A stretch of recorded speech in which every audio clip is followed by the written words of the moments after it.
1999. The dawn of a new millennium. Technology was advancing at an unprecedented pace, connecting the world like never before. But in a quiet Florida neighborhood, something extraordinary was happening. Something that would send shockwaves through the most secure government systems in the United States. A 15-year-old boy, sitting in his bedroom, managed to penetrate NASA's computers. He accessed sensitive files, including critical software that supported the operations of the International Space Station.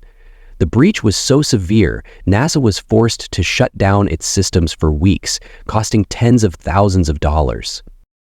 This wasn't a seasoned cyber criminal or a group of elite hackers. It was Jonathan James, a high school student with an insatiable curiosity and a knack for coding. What he discovered and what happened next would stun not only the government, but the entire world.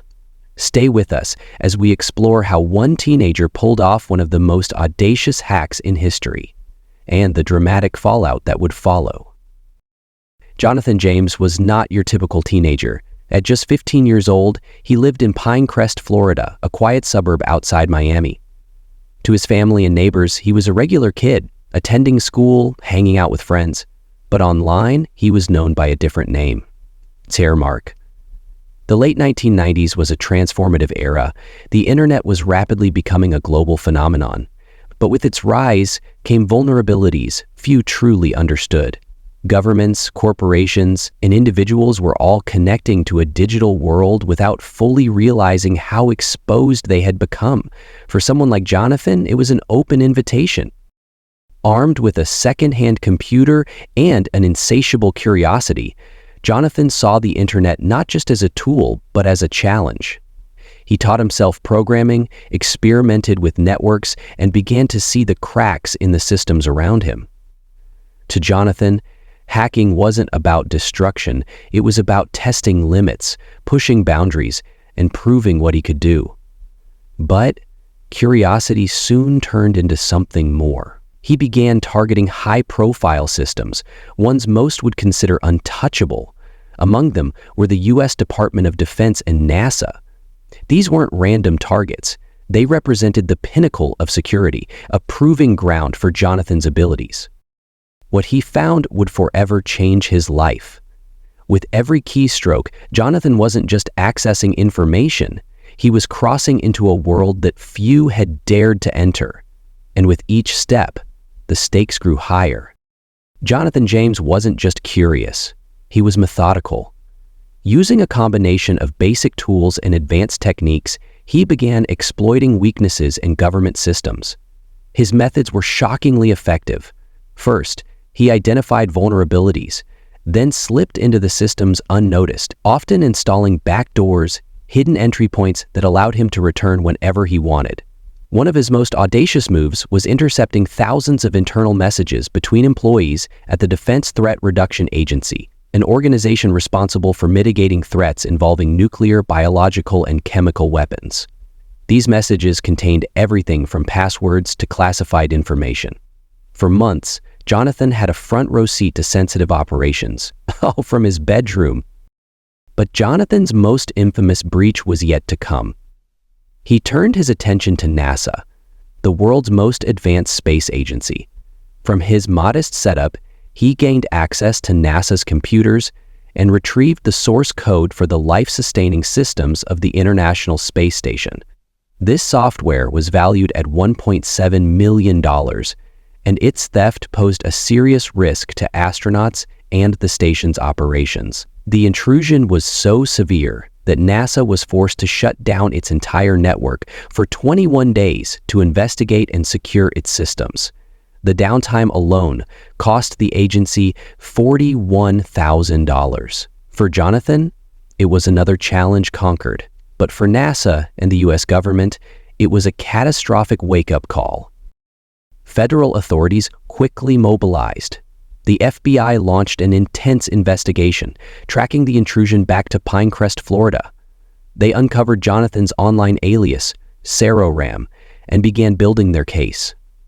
In January 2000, armed agents arrived at the James family home. They raided the property, seizing computers, disks, and anything that could connect Jonathan to the breaches. For the young hacker, the walls were closing in. What had started as a personal challenge had now drawn the full weight of the U.S. government to his doorstep. And yet, even as investigators pieced together the extent of his activities, they couldn't ignore a sobering question. How could a 15-year-old outsmart some of the most secure systems in the world? And what else had he been capable of? Jonathan James's exploits had come to an abrupt end. The evidence was overwhelming. After months of investigation, the FBI arrested the teenager, marking a historic moment in U.S. legal history. At just 16 years old, Jonathan became the first juvenile to be incarcerated for cybercrime in the United States.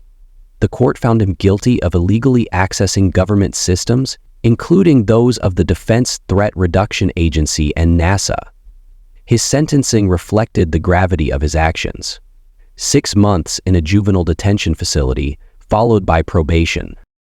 It was a pivotal moment, not just for Jonathan, but for the broader conversation around cybersecurity and the legal boundaries of hacking. For Jonathan, incarceration was life-changing. The teenager who once thrived on pushing digital boundaries now faced a new reality.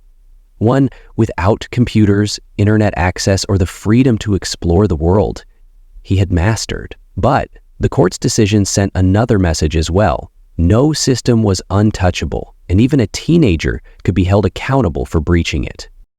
The aftermath of Jonathan's arrest sent ripples far beyond Pinecrest, Florida. His actions forced government agencies to confront the vulnerabilities in their systems. NASA and the Department of Defense overhauled their cybersecurity protocols, spending millions to ensure breaches like this could never happen again. For Jonathan, the consequences didn't end with his sentence. After serving his time, he struggled to reintegrate into a world that now saw him as both a cautionary tale and a criminal.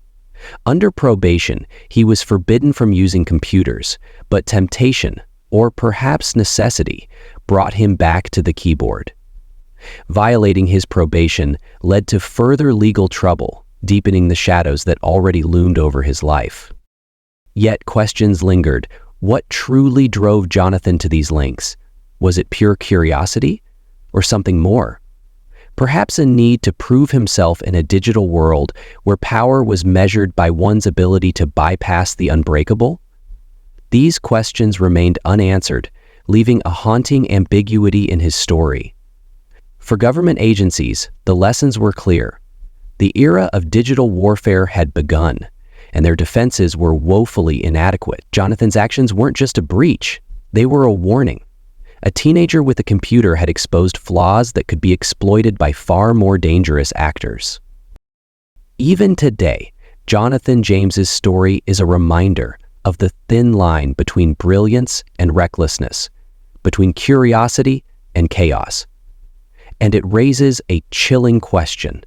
If he could do this at 15, what might others be capable of? Jonathan James's story is more than a tale of a teenage hacker. It's a window into the vulnerabilities of an increasingly digital world. His actions forced governments and organizations to confront a harsh reality. Even the most secure systems are not impervious. Today, cybersecurity is a multi-billion-dollar industry, shaped in part by lessons learned from cases like Jonathan's. Firewalls, encryption, and intrusion detection systems have become the standard. But the ethical dilemmas remain. Should curiosity ever justify breaking the law? For some, Jonathan's story is a cautionary tale of youthful recklessness and the heavy price it demands. For others, it's a sobering reminder of the ethical gray areas that technology continues to create. Hackers often claim to expose vulnerabilities for the greater good, but who decides where to draw the line? Jonathan's life took a tragic turn in later years. In 2008, after being implicated in another high-profile hacking case, one he vehemently denied involvement in, Jonathan James took his own life. In his suicide note, he expressed despair over the accusations in the belief that he would never receive a fair trial. His death was a stark and painful reminder of the human cost of cybercrime, not just for the victims, but for those accused as well. His story leaves us with questions that are as relevant today as they were then. What could have been done to channel his talents differently? How can society balance accountability with understanding in a rapidly evolving digital landscape? What are your thoughts on Jonathan James's story? Share your perspectives in the comments below. And if you want to explore more real-life events that challenge what we think we know about the world, don't forget to subscribe and stay tuned for our next episode.